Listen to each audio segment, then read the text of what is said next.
breathtaking landscape, abundant natural resources, and also a rich cultural heritage.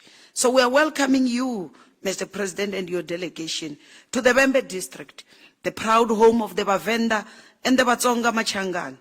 We welcome you to Mupani district, where you will find the proud descendants of the Balobedu, of the Bapedi, and also of the Batsonga Machangan.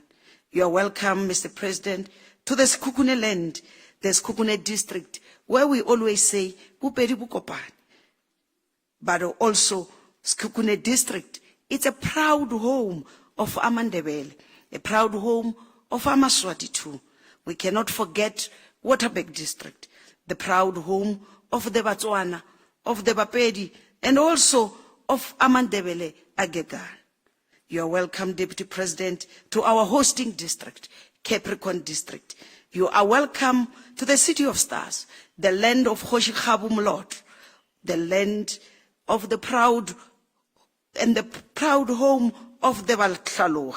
Our diversity, Deputy President, remains one of the greatest strength, and traditional leadership continues to play a pivotal role in preserving this heritage while promoting social cohesion and the unity amongst our people. We are welcoming you to the province that prides itself by its tradition and its culture. Just 2 days ago, we launched again another chapter of traditional circumcision schools, and we can reassure you, Deputy President, with the collaboration that we have with our House of Traditional Leaders and the different departments, whether it's health, Coxter, our boys, that we will be transitioning from childhood to manhood will be done in a very safe way. Be rest assured, Deputy Minister Benz. This is Limpopo. You are not going to see the misery and that crisis that you see in other parts of our country. It's because of the collaboration that we have. Today's engagement is both timely and significant. It reflects government's commitment to strengthening collaboration with traditional leadership as an indispensable partner in governance, in development, and also social transformation. The institution of traditional leadership remains one of the oldest and the most respected pillars of our society. Long before the advent of modern government structures, traditional leaders provided governance, they resolved disputes, they safeguarded community resources and ensured social stability within their communities. So today, traditional leaders continue to serve as custodians of our culture, of our heritage, and of our communal land. I'm just disturbed, Deputy President, that the MEC for Coxter, it's not dressed in the manner which respect this culture and heritage. And that must be attended to, because if he is not respecting this culture, who is going to respect? But anyway, the Premier continue to respect the culture, and she must be applauded for that. Their role, Deputy President, extend beyond ceremonial functions. They are active participants in shaping the social and economic future of our province. As the 7th administration, we are deliberate in ensuring that traditional leadership occupies its rightful place within the governance architecture of our province, from local sphere of government up to our provincial sphere of government. And MEC Makamu will later share with you some of the strides we've made so far.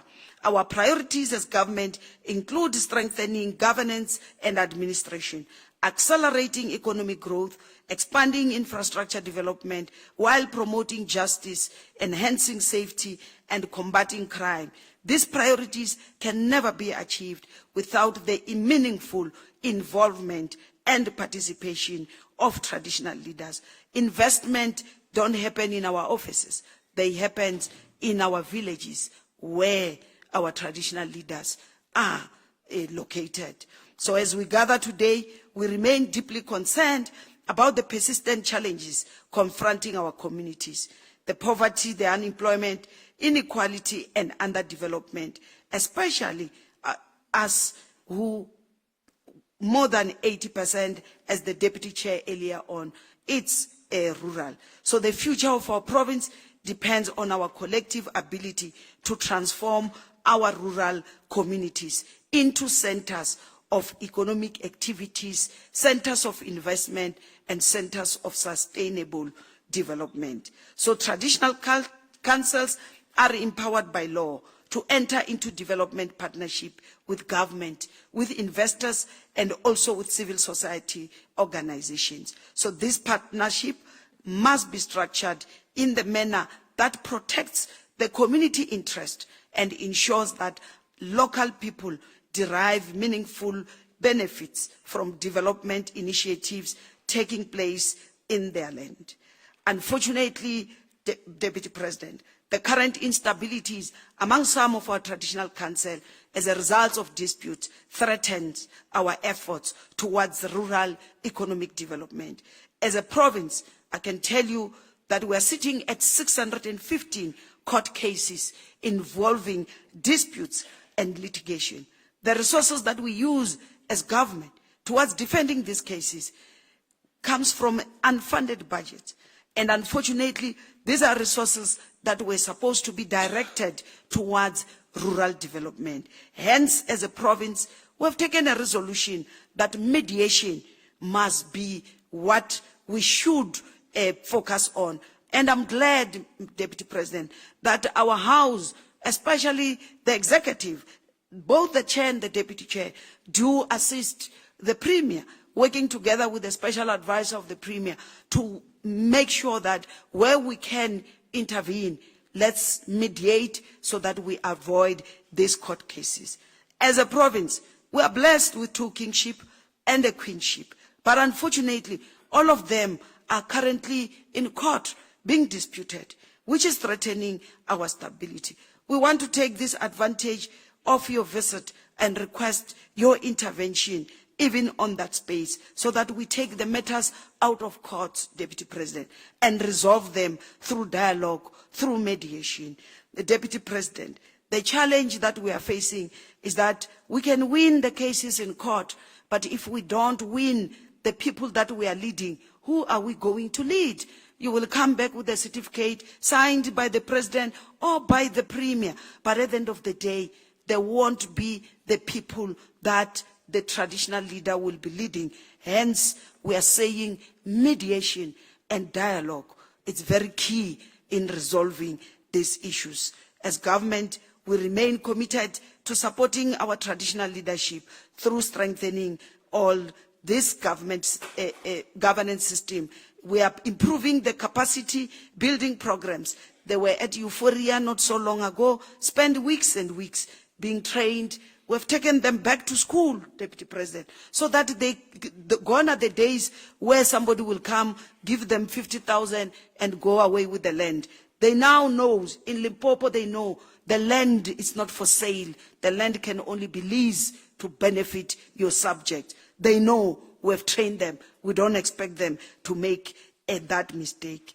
As we prepare for the local government elections on the 4th of November 2026, we are again reiterating our call to traditional leaders to encourage you, to also encourage your subjects to participate in voter registration and electoral process. A strong democracy, it's built on active citizen participation. So traditional leaders remain influential voices within our communities and are uniquely positioned to encourage our people, particularly the young people, to exercise their democratic right to vote and shape the future of governance. We can't overemphasize, Deputy President, that your presence here today demonstrates government's unwavering commitment in ensuring that traditional leadership remains a valued partner in building a capable, an ethical,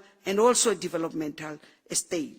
We are confident that this engagement will deepen cooperation, will strengthen partnership, and produce practical solutions that will improve the lives of our people. On behalf of the people and the government of Limpopo, I extend our warmest welcome to you, Deputy President. To all distinguished guests gathered here today, you are welcome to Africa's Eden. I wish you a fruitful deliberation and every success in our engagement. I thank you. Ndolibua na Kenza.